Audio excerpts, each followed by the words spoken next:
60 సంవత్సరాలు ఈ తెలంగాణ మీ కాంగ్రెస్ పాలనలే కదా రక్తం ఏర్లై పారింది.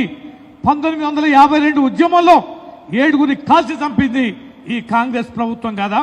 1969లో 369 మంది అమాయకులైన విద్యార్థి నాయకుల్ని పొట్టన పెట్టుకుని రక్తం తీర్మానించింది మీ కాంగ్రెస్ ప్రభుత్వం కాదా.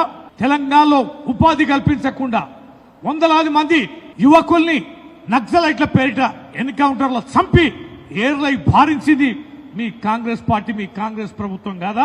సమైక్య పాలనలో తెలంగాణ కోసం పోరాటం చేస్తే అనేక మంది జైళ్లలో పెట్టి ఊచకోత కోసి విపరీతంగా లాఠీచార్జ్ చేసి కొట్టి నిర్బంధించింది మీ కాంగ్రెస్ పార్టీ కాదా. తెలంగాణ ఇస్తానని ప్రకటించి వెనక్కి తీసుకుంటే సమైక్యవాదుల పోరాట ఫలితంగా గుండె గాయమై అనేక మంది నాయకులు విద్యార్థులు ఆత్మాహుతి చేసుకుంటే చనిపోతే బలిదానాలు చేసుకుంటే ఇది మీ కాంగ్రెస్ పార్టీ తాగిన రక్తపు దాహం కాదా.